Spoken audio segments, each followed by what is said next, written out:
Sir, we need to talk. Privately. That's what she said, storming up to Mark just as he stepped off the stage after his TEDx talk. And you know that tone. It's either I'm pregnant or your wife knows about us. But Mark stayed calm. He knew he hadn't touched any other woman outside his marriage in over a decade.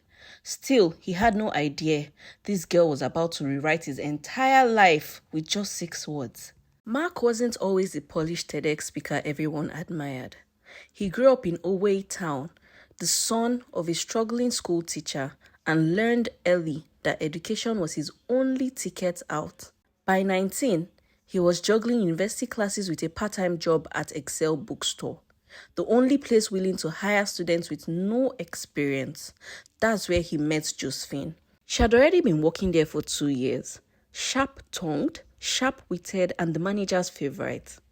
At 20, she carried herself like a woman who had seen the world. Her laugh, it could make customers buy books they didn't even need.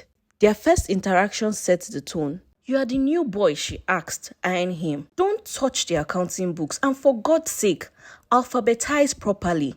I will check." What started tense slowly softened. Josephine began saving him the last meat pie from the staff lunch. Mark started covering her shifts whenever her army boyfriend, Trevor, came home from Jos. They developed a rhythm, teasing, arguing politics, stealing glances when the others weren't looking. Then, one rainy Tuesday, everything changed. The store was empty, and Josephine kissed him. One thing led to the other, and 3 months later, Josephine found out she was pregnant. "Is it?" Mark asked, heart pounding. She laughed too loud for the quiet store. "God, no! Trevor came home last month. It's definitely his." Relief. A close call. Too close. A week later, Josephine quit the bookstore. Just like that, she was gone. Years passed. Mark graduated, built a career, finished his PhD, became a respected educator, motivational speaker, and family man. He met his wife, Kyen, at a conference. They built a life, the past, forgotten, or so he thought. Before Kyen ever walked up to him, she watched. First on YouTube, then on TEDx, then on podcasts. Mark, educator, speaker, and family man. She watched interviews with her phone tucked under the duvet, earphones in, heart pounding. Was this really him? The man in that old photo? Her mom, Josephine, had finally told her the truth 2 years ago. Showed her pictures, told her stories. She had waited, thought, watched until she couldn't wait anymore. After one of his lectures, the girl, Kyen, walked up to him with eyes too much like his own. "Sir, we need to talk. Privately." She pulled out a faded photo of Mark and Josephine, young and grinning at a staff party in a bookstore. His stomach flipped. He told her to wait for him at his bookstore.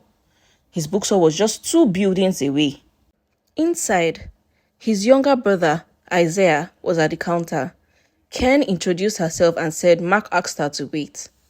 Isaiah studied her, the way she tilted her head, when she spoke.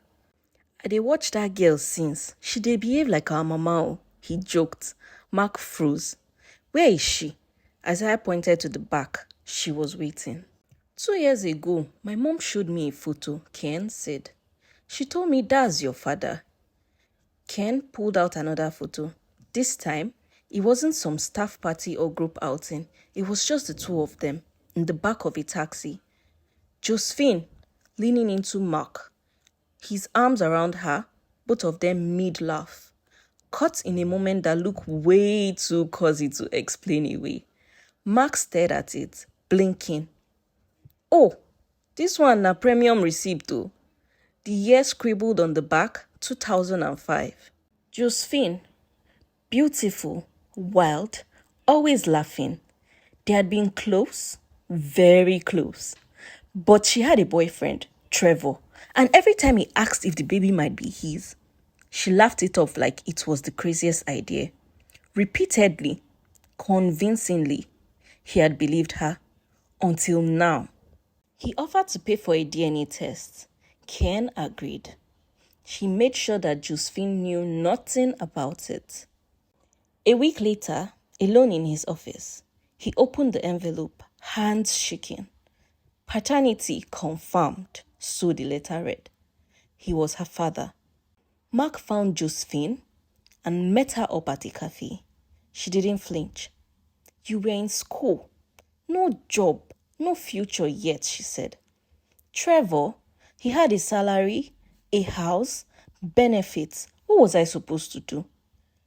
You let another man raise my child, Mark said, voice shaking. And she had a good life, Josephine whispered.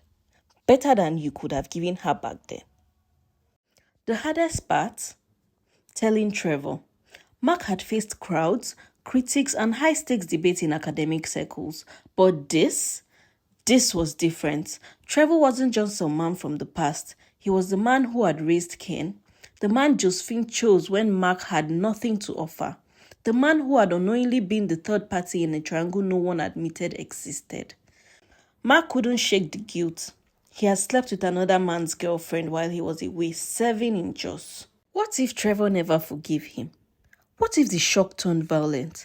He wasn't exactly hard to find, and Mark had enough sense to know that some men don't raise their voices, they raise their fists. He considered ghosting the whole confrontation, but he owed Trevor the truth.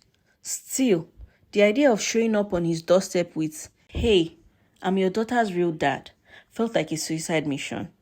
So he asked Josephine and Kyen to deliver the results instead. Quietly, respectfully. Mark waited hours for feedback, his stomach in knots. When Kyen called, she said Trevor had been stunned, not angry, just shocked.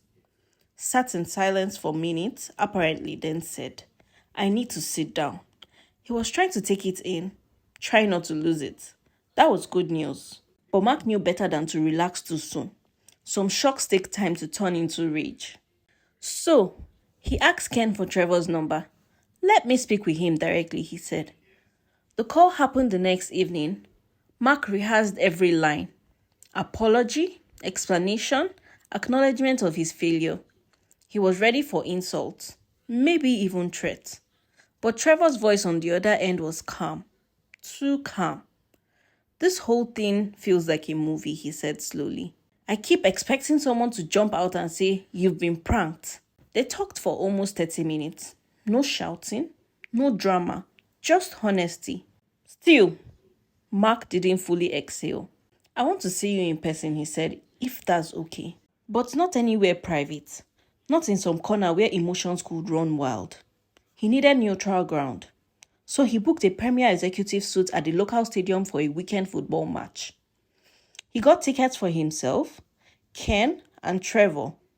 Big enough crowd to feel safe and small enough space to talk. Trevor showed up in jeans and jersey, expression unreadable. Kyen bounced between them, talking about everything except the elephant in the room. Then halftime came. The room became quiet. Trevor finally looked at Mark, long and hard. "You know, for years I wondered why that girl had such a sharp mouth," he said with a dry laugh. "Always had to have the last laugh, just like Josephine. And now, just like you." Mark opened his mouth to apologize again, but Trevor raised a hand. "Don't. What's done is done. You were just a boy, and she made her choice." He looked down at Kyen, who was busy inspecting her popcorn. Then he said, more to himself than to them, "Life no balance, so." He rubbed his face slowly, exhaling like he was releasing the weight of 18 years. "But Kyen is still my daughter. Always." There is no way you tell me you didn't enjoy the story. So do well to subscribe and hit that notification bell so you never miss out on our beautiful stories. Up next is the story of Christabel and how her life took an unexpected turn.